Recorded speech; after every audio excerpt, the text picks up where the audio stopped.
Premier conseil des ministres de l'année 2013, le conseil a adopté un projet de texte portant modification de la loi portant sur le code minier, a souligné également plusieurs nominations au niveau de 10 départements ministériels. Les élèves et étudiants du Mali protestent contre l'arrêt des cours. Ils l'ont fait savoir ce matin au cours d'une grande marche pour demander la reprise sans délai des cours au niveau de l'enseignement supérieur. Merci de nous suivre. Bonsoir et bienvenue à tous. Ibrahima Diomele, bonsoir à vous également et bonne année. Merci, bonsoir Niania, bonne année à toi également. Merci, vous êtes sur ce plateau pour nous livrer le contenu du communiqué du tout premier conseil des ministres de l'année 2013. Un conseil tenu donc ce matin, c'était sous la présidence du président de la République par intérim, professeur Djankouda Traoré.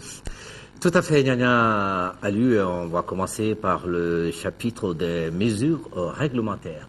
Sur le rapport du ministre des Mines, le Conseil des ministres a adopté un projet de décret portant modification du décret du 21 juin 2012 fixant les conditions et les modalités d'application de la loi portant code minier.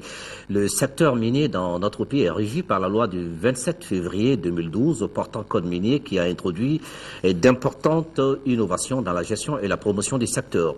Malgré ces avancées, le code a révélé certaines insuffisances dans son application que les modifications proposées visent à prendre en compte. Ainsi, le projet de décret fixe le montant de la taxe de délivrance et de renouvellement de l'autorisation d'exploitation artisanale, traditionnelle ou mécanisée et l'autorisation d'exploitation des petites mines et des mines industrielles. Il procède également à l'harmonisation de l'impôt spécifique sur des produits miniers avec l'impôt spécial sur certains produits ISCP prévu par le Code général des impôts.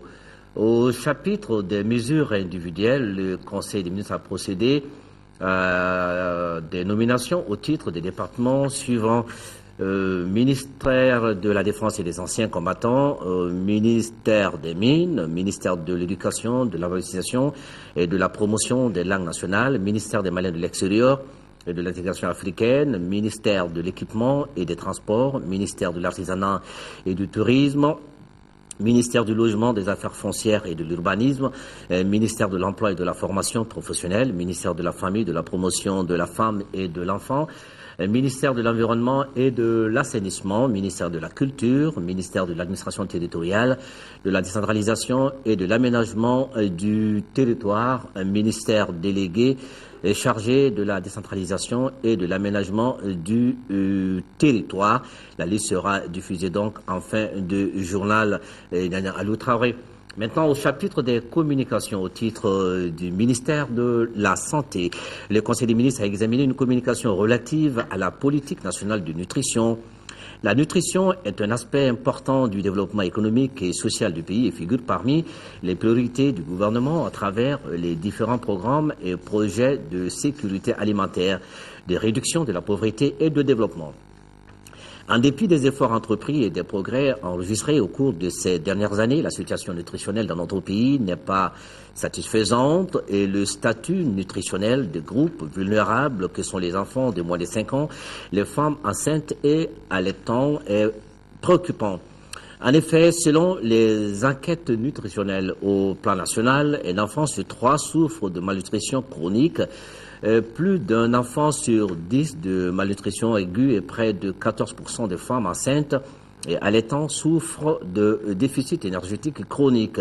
Et toutes les régions et toutes les tranches d'âge sont affectées.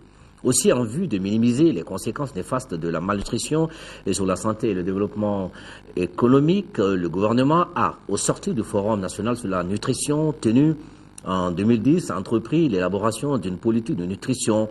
La politique nationale de nutrition, objet de la présente communication, est un cadre de référence pour les différents intervenants dans le domaine de la nutrition et de la lutte contre la malnutrition, qui ambitionne également de contribuer à rendre plus systématique la prise en compte des objectifs de nutrition dans les politiques et programmes de développement. Elle a pour objectif de contribuer à assurer à chaque Malien un statut nutritionnel satisfaisant pour son bien-être et pour le développement du pays. Pour sa mise en œuvre, la politique de nutrition sera traduite en 2 plans quinquennaux successifs d'action intersectorielle, dont le premier devra démarrer au cours de la période 2013-2017. À tout à l'heure donc pour les chapitres des mesures individuelles en fin de journal. Tout à fait. À tout à l'heure, Ibrahima Djambili. Et nous avons ce communiqué. Le gouvernement du Mali présente à toutes et à tous ses vœux de bonne et heureuse année 2013. Il profite de l'occasion pour adresser à tous les citoyens du pays ses vives félicitations pour l'esprit citoyen et le comportement sécuritaire dont ils ont fait montre en observant la mesure d'interdiction des pétards et autres feux d'artifice lors des fêtes de fin d'année. Le gouvernement remercie les uns et les autres pour cette conduite exemplaire qui a permis aux forces de sécurité d'accomplir sereinement leur mission de protection des personnes et des biens. Place de la République, le président de l'Assemblée nationale par intérim a reçu ce matin le président du Conseil économique, social et culturel. Entre Younousi Touré et Jamil Bitar, il a été question de l'organisation d'un forum des opérateurs économiques nationaux et internationaux très prochainement au Mali. Ils ont aussi discuté sur l'état de notre économie. Le président du Conseil économique, social et culturel n'a pas manqué de présenter ses vœux à son hôte du jour. Nous écoutons Jamil Bitar, il est au micro de Mahamadou Doumbia. Nous sommes venus parler des assises futures que le Conseil économique, social et culturel devrait organiser dans les jours à venir. Et nous partons du constat que aujourd'hui, c'est vrai, les Maliens sont unanimes sur le fait qu'il faut libérer le Nord, qu'il faut organiser des élections crédibles et transparentes. Mais nous pensons au niveau du Conseil qu'il y a un volet très très important qui n'est pas traité avec beaucoup d'ardeur, beaucoup certainement de passion ou de détermination. Il s'agit du volet économique. Donc au niveau du Conseil économique, social et culturel, nous avons décidé de tenir ces assises sur la relance de l'économie nationale en période de crise. Et l'exercice va consister certainement à écouter les vrais acteurs du développement, les vrais acteurs économiques, pour qu'ils viennent s'entretenir, nous expliquer les conditions dans lesquelles ils se retrouvaient avant la crise et pendant la crise, et éventuellement faire des propositions de solutions que nous allons mettre à disposition des décideurs nationaux et des décideurs internationaux qui sont les partenaires au développement. Maintenant, il faut se mettre ensemble, il faut travailler dur, il faut travailler plus certainement pour pouvoir tirer le Mali vers le haut. Et nous allons rester à l'hémicycle avec la présentation des vœux du nouvel an des députés et l'ensemble des travailleurs au président par intérim de l'institution Younousi Touré. La situation politico-sécuritaire et le rôle joué par l'Assemblée nationale dans la prévention et la résolution de la crise dans notre pays ont été aussi abordés lors de la cérémonie. On retrouve le reportage de Abraman Maïga. Cette cérémonie de présentation de vœux au président de l'Assemblée nationale par intérim a débuté par le bureau de l'Assemblée nationale élargi à l'ensemble des présidents des commissions. Comme on pouvait s'y attendre, la situation politico-sécuritaire de notre pays a largement dominé ces vœux du nouvel an. Le porte-parole de ce bureau, Assarid Agimbarkouane, a d'abord rappelé l'essentiel du rôle joué par l'Assemblée nationale dans la prévention et la résolution des différentes crises au Mali. Parmi les dispositions entreprises par l'Assemblée nationale figurent l'organisation des missions d'inspection dans les septentrions maliens, des missions de sensibilisation à l'extérieur de notre pays, sans oublier le vote de 70 projets de loi. Cet ensemble d'actions a permis à ces représentants de la nation d'apporter leur contribution pour l'apaisement du climat social au Mali. Suite à ces événements extrêmement douloureux, par rapport à la remise en cause de l'ordre constitutionnel, l'Assemblée nationale a pris toutes ses responsabilités. C'est la raison pour laquelle j'ai dit haut et fort que notre Assemblée a joué un rôle extrêmement important dans le retour à l'ordre constitutionnel normal dans notre pays. Après cette séance avec le bureau, ce fut le tour des différents travailleurs de présenter leurs vœux au président par intérim de l'Assemblée nationale. Il s'agit notamment du personnel, des membres du cabinet du président et de l'administration parlementaire. Chacun de ces intervenants s'est d'abord félicité des immenses efforts déployés par son institution avant d'interpeller le président sur quelques-unes de ses préoccupations. En ce qui concerne les préoccupations du syndicat, donc du personnel de notre institution, la direction de l'Assemblée nationale est très consciente de la situation qui prévaut. Nous savons que le personnel de l'Assemblée nationale n'a pas de statut particulier qui est propre à l'institution. Après avoir félicité l'ensemble du personnel pour les efforts entrepris en 2012, Younoussou Touré a invité ses interlocuteurs à retrousser les manches pour 2013. Selon lui, la crise politique et sécuritaire est loin d'être terminée. Chacun doit s'impliquer davantage tout en redoublant d'efforts pour répondre aux attentes et aux préoccupations du peuple malien, a-t-il poursuivi. Et ce communiqué du président de l'Assemblée nationale, il porte à la connaissance des honorables députés qu'une séance plénière de la session extraordinaire en cours se tiendra demain jeudi 3 janvier 2013 et jour suivant s'il y a lieu à partir de 10h dans la salle Modibo Keïta.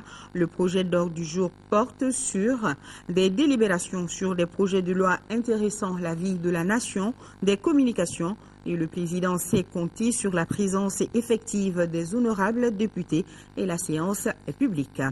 Une autre audience dans ce journal, c'est celle accordée au général Kani Diabaté, nommé récemment à la tête de la Commission nationale de lutte contre la prolifération des armes légères. Au cours de cette audience, le général Diabaté a présenté à Oumarou Ag Ibrahim Aïdara les membres de sa commission. Le général Kani Diabaté, à ses sorties d'audience, est au micro de Daouda Sidiki Diarra.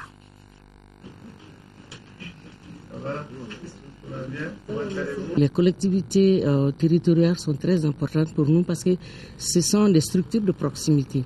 Entre autres, les agences d'application de la loi doivent travailler avec les collectivités locales. Bon, ça a été une audience très fructueuse pour nous. Le président et ses collaborateurs nous ont donné beaucoup de conseils. On a beaucoup échangé. Et vraiment, nous sommes très contents.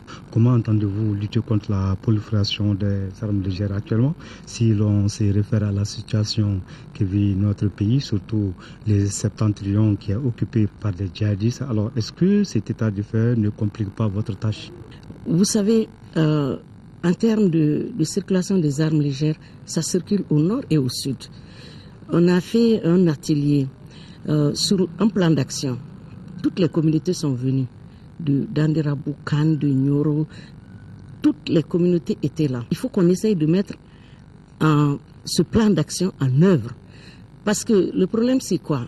La situation est très critique au nord. C'est dommage. Vraiment, je m'incline devant toutes les victimes militaires et civiles. Et je prie le bon Dieu avec tout le monde, que tout rentre dans l'ordre. Vous savez, la problématique de la question des armes légères, c'est une question transversale. Les chiffres sont alarmants.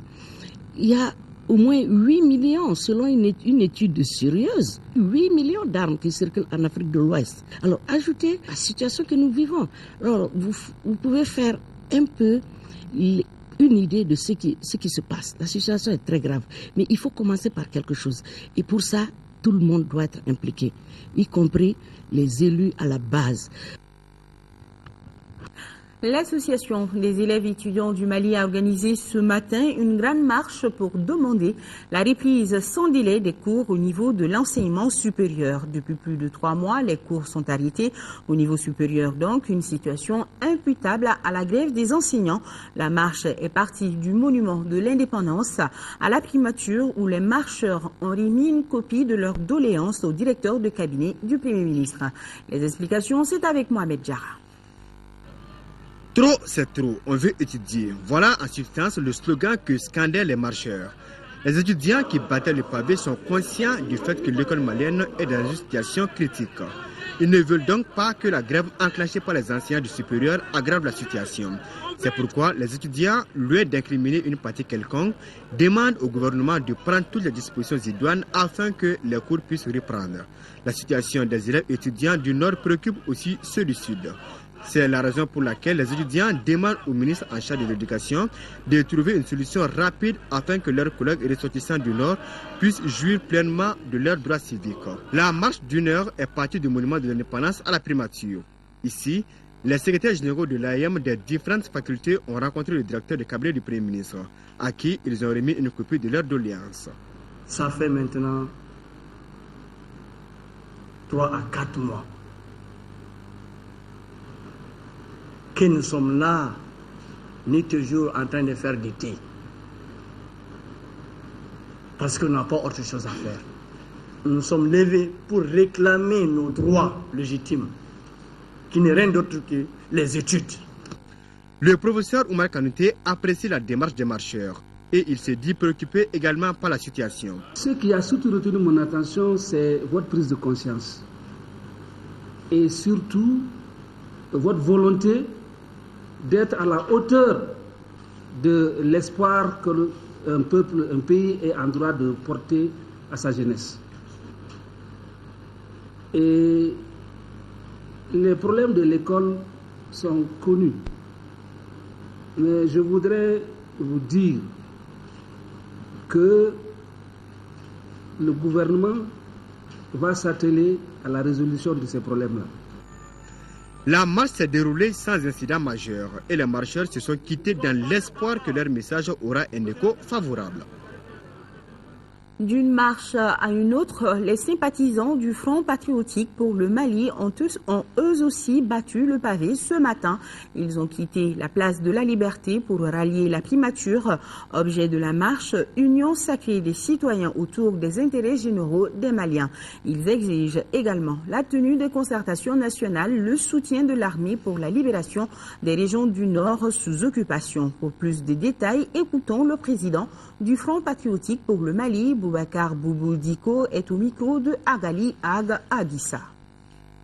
L'État du Mali n'a pas la capacité aujourd'hui d'assurer les services minimums sociaux dans les régions du Nord, encore moins assurer sa souveraineté à l'intérieur de ces zones occupées. Et sur un autre plan, aujourd'hui il y a une crise institutionnelle aiguë. Ce que nous demandons, c'est simplement que les Maliens aujourd'hui fassent une union sacrée autour du Mali et que les gens taisent leurs divergences politiques pour aller à l'essentiel.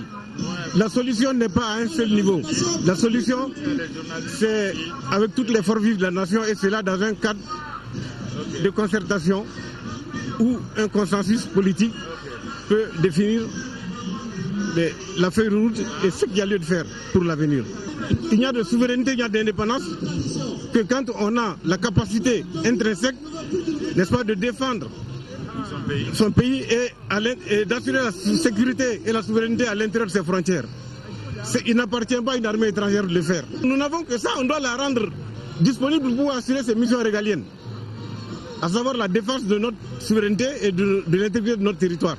Les Maliens doivent se donner la main pour recouvrer notre dignité perdue et notre souveraineté bafouée. Voilà, c'était là Boubacar Boubou Diko. Il était au micro de Agali Ag Aguissa. Un mot du réveillon, comme vous le savez déjà, elle a tourné en un drame en Côte d'Ivoire. Une soixantaine de personnes ont été tuées lors d'une bousculade survenue lundi aux abords du stade Félix Houphouët-Boigny. Le président Alassane Ouattara a décrété 3 jours de deuil national et une enquête a été ouverte. Cependant, certaines familles éplorées cherchent toujours les corps de leurs parents. Les familles des victimes étaient nombreuses ce matin à la morgue du CHU de Treichville à Abidjan. Tous n'ont pas retrouvé les leurs après la bousculade du jour de l'an qui a provoqué la mort d'une soixantaine de personnes. Tous les blessés ont été pris en charge à l'hôpital, parmi eux beaucoup d'enfants, comme cette petite fille qui a perdu sa maman. Sa maman, elle est restée dans la foule, elle est décédée. Et donc on a évacué le corps pour le CHU de Treichville. Donc comme c'est demain, on va essayer d'aller voir qu'est-ce qu'on peut faire pour elle. Sur le lieu du drame au plateau, des gerbes de fleurs ont été déposées au pied d'un arbre en mémoire des victimes. 3 jours de deuil national ont été décrétés par le président ivoirien qui a demandé qu'une enquête soit rapidement menée. Une cellule de crise a été créée. Il y a une enquête qui va se faire dans les 112 heures. Nous aurons les résultats dans les 112 heures. C'est le premier point que je voulais donc noter. Il a été demandé aussi des autopsies qui vont se faire aussi dans les 112 heures. Et le président de la République l'avait déjà annoncé, on confirme que ces instructions ont été respectées pour la prise en charge à la fois donc des blessés et disons que des parents donc des décédés, de manière à ce que ce drame affreux puisse quand même, disons que s'estomper au fur et à mesure donc du temps. Sous le choc, les Ivoiriens se posent beaucoup de questions et se demandent si le drame aurait pu être évité. Forcément, il y a dû avoir des différences quelque part dans la sécurité, dans les secours et tout ça. Parce que les secours ont mis du temps à arriver. Donc tout ça, je pense que l'exploit est situé plus bon, il faut que les sanctions tombent. L'origine du drame reste incertaine. Selon la police, la bousculade a été produite par la rencontre de 2 flots de spectateurs après les feux d'artifice. On parle aussi de perturbateurs. Des victimes seraient également tombées dans une fosse creusée sur le site d'un chantier. La presse ivoirienne pointe du doigt ce matin la responsabilité des autorités. Toujours sur le continent, même scène de bousculade, même sentiment de tristesse. Ça se passe en Angola. Bilan 16 morts, 120 blessés. C'est au cours d'une veillée religieuse qui a tourné à la catastrophe. Une veillée religieuse qui tourne à la catastrophe en Angola. Bilan 16 morts, 120 blessés. C'est une bousculade qui a eu lieu lundi à l'entrée du grand stade de Luanda, où une église pentecôtiste avait organisé une veillée de Nouvel An. Les organisateurs ont été dépassés par l'afflux de fidèles beaucoup plus nombreux que prévu, et ce, alors que seules 2 portes du stade sur 4 étaient ouvertes. Les victimes sont mortes asphyxiées ou piétinées par la foule. En Centrafrique, la Séléka suspend son offensive sur Bangui. Mercredi, les rebelles se sont dit prêts à participer à des pourparlers de paix au Gabon, mais ils réclament toujours le départ du président Bozizé. Des négociations, c'est aussi ce que souhaite le principal opposant. Quel que soit le camp où on se trouve, il faut aller à Libreville. Il faut discuter. En tout cas, moi, c'est ce que je souhaite pour mon pays. Et le plus tôt serait le mieux. La Somalie fait un bond technologique. Profitant de l'amélioration de la sécurité, un opérateur téléphonique a lancé la 3G. Les abonnés somaliens pourront désormais naviguer sur Internet à haut débit sur leur portable et accéder à des applications sans fil et même à la télévision sur Internet, une première dans ce pays. Espace d'interpellation à Koulikoro, une initiative de l'ONG Amapros et son partenaire financier Diaconia. C'était sur les pires formes de travail des enfants. Une occasion pour les organisateurs d'interpeller les parents et les autorités communales sur le respect des droits des enfants. Sur place, Seydou Traoré, notre correspondant, nous donne des explications. C'est pour mettre un frein aux travaux dangereux des enfants, tant dans la manipulation des produits toxiques dans les champs, le battage et le voinage du mil ou autres formes d'exploitation des enfants dans les mines que l'Association pour la promotion du Sahel, Amapros, et son partenaire financier Diaconia ont initié cet espace pour la cause des droits des enfants à Dumba. Une opportunité pour les enfants de s'exprimer afin de revendiquer leurs droits d'un côté et de l'autre côté pour les parents et les autorités communales de s'engager à défendre les actions de protection de l'enfance. Cet espace nous a permis quand même de mieux échanger et de mieux voir maintenant les aspects de cette problématique qui est aujourd'hui maintenant de sauvegarder l'avantage des enfants dans la société en quelque sorte. En effet, cet espace d'interpellation sur les pires formes du travail des enfants vient renforcer les acquis des précédents espaces organisés dans les différentes communes de la zone d'intervention du projet sur les droits de l'enfant en général et dans le cadre de la mise en œuvre des activités des programmes. En rappelant les parents les différentes conventions ratifiées par notre pays dans la protection de l'enfance, le représentant de l'Amapros a invité les acteurs communaux de Dumba à tous les niveaux au respect des mesures d'application des dites conventions. Aujourd'hui, le plus grand problème au niveau de nos zones d'intervention demeure l'ignorance, le non-respect et la non-application de ces différentes conventions. Et cela interpelle tant les parents d'enfants pour un changement de comportement par rapport à l'utilisation des enfants dans les travaux dangereux, mais aussi les autorités communales et administratives par rapport aux mesures d'application des dites conventions. Le sketch présenté par les enfants et les témoignages des acteurs convergent tous vers l'idéal de la France et son partenaire, à savoir oui aux travaux socialisants, non à l'achat, à la manipulation des produits toxiques et à la traction d'animaux par les enfants. Célébration dimanche dernier au centre Jean Bosco de Sévagné du jubilé d'argent de l'ordination presbytérale de Monseigneur Georges Fongoro et de l'abbé Noël Samboro.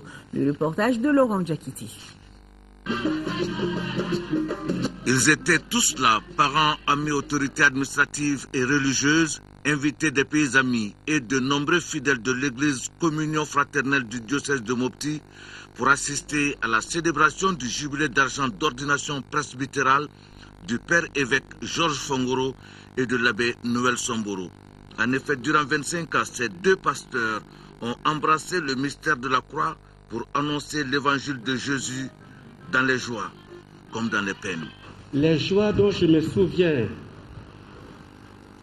avant et après mon ordination sont celles d'avoir été accueilli, accompagné par des parents qui ont accepté de suivre le chemin des pères, celui de Jésus-Christ, d'avoir rencontré des missionnaires d'Afrique au premier cycle à Ségué et qui m'ont donné l'envie de les imiter, eux qui ont surtout accepté de quitter leur pays pour venir nous annoncer la bonne nouvelle.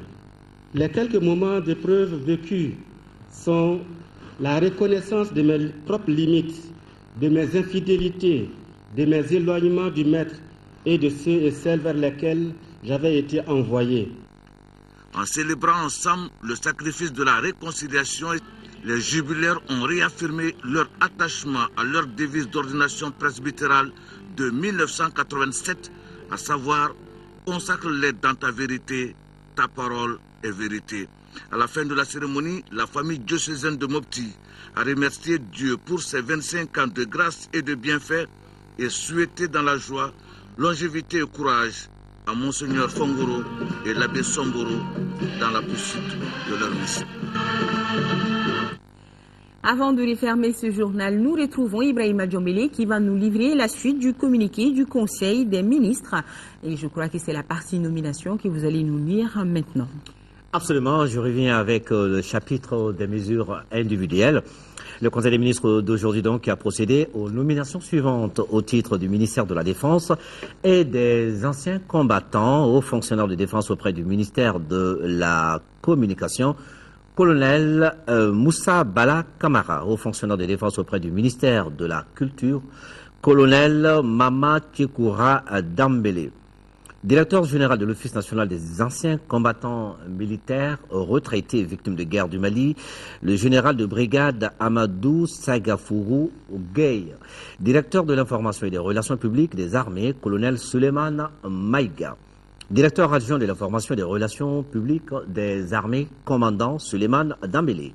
Au titre du ministère des Mines, conseiller technique, M. Seydou Keita, ingénieur de l'industrie et des mines, M. Ousmane Mamadou Konaté, ingénieur des constructions civiles, M. Dibourou Togola, ingénieur de l'industrie et des mines. Au titre du ministère de l'Éducation, de l'alphabétisation et de la promotion des langues nationales, chef de cabinet, M. Arsike Yatara, inspecteur des finances. Chargé de mission, M. Amadoun Ibrahima Maïga, juriste, M. Boubacar Diallo, journaliste, Mme Diara Rakitala, juriste. Au titre du ministère des Malais de l'Extérieur et de l'intégration africaine, chargé des chefs de cabinet, M. Mahamadou Sissoko, professeur chargé des missions, M.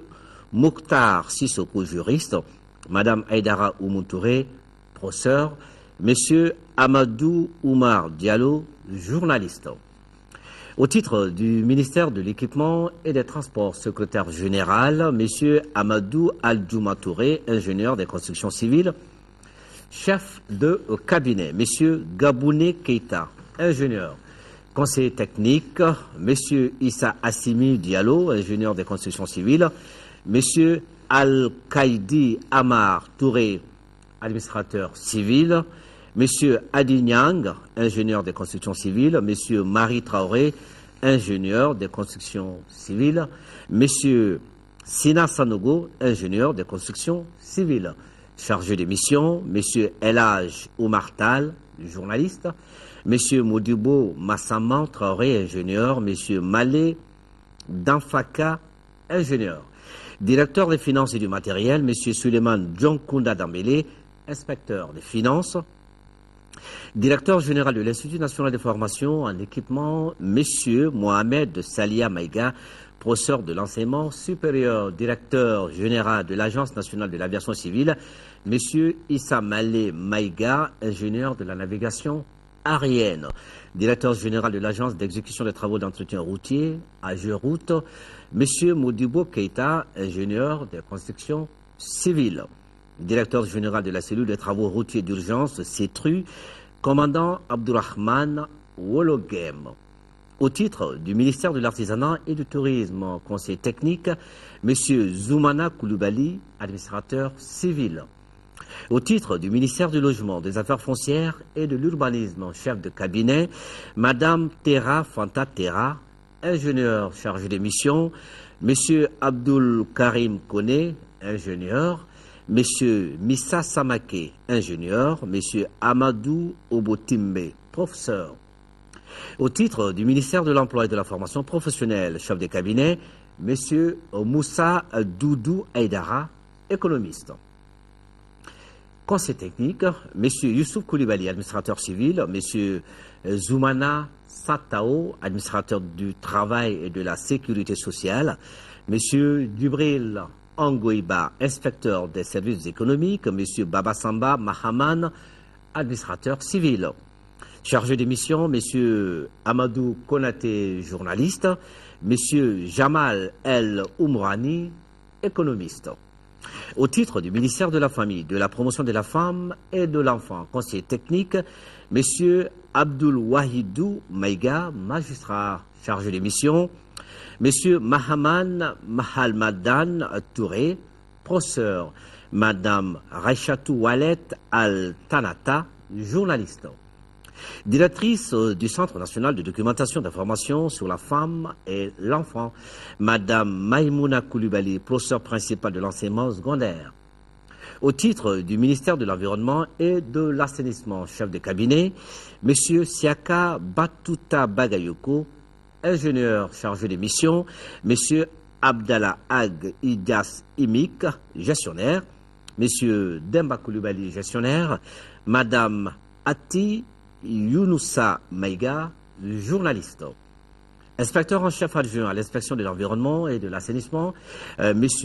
Oumar Ouattara, administrateur civil. Directeur national de l'assainissement et du contrôle des pollutions et des nuisances, M. Modibo Diallo, ingénieur de l'agriculture et du génie rural. Au titre du ministère de la Culture, chef de cabinet, M. Paul Ismaël Boro, professeur. Chargé des missions, M. Mamadou Lamine Kone, journaliste, M. Prosper Ki, professeur, M. Amadoun Youssouf Touré, administrateur civil. Au titre du ministère de l'administration territoriale, de la décentralisation et de l'aménagement du territoire, ministre délégué chargé de la décentralisation et de l'aménagement du territoire, chef de cabinet, M. Ibrahim Assianga Maïga, ingénieur de la statistique, chargé des missions, M. Almami Alpha Moy, juriste, Mme Nana Aïcha Sissé, assistant médical. Nana Alou Traoré, c'était tout donc pour le Conseil des ministres d'aujourd'hui, avec quand même beaucoup de nominations. Beaucoup, oui. 10 départements ministériels quand même. Et nous allons donc boucler ce journal en votre compagnie. Merci à vous. Et ce journal est terminé. Merci à ceux qui l'ont préparé. Merci à vous qui l'avez suivi. Les programmes de l'ERTM continuent. Tout de suite, la météo avec Rachel Tissougué. Demain, pour les éditions matinales, et retrouver Aïssata Ibrahim Maïga. Celles de la soirée vous seront présentées par Amadou Sankaré. Grand merci à nos téléspectateurs de Malabo, particulièrement ceux des régions du nord du Mali vivant sous occupation. Retenez que nous sommes de cœur rédaction avec eux. On ne les oublie pas. Merci et bonsoir.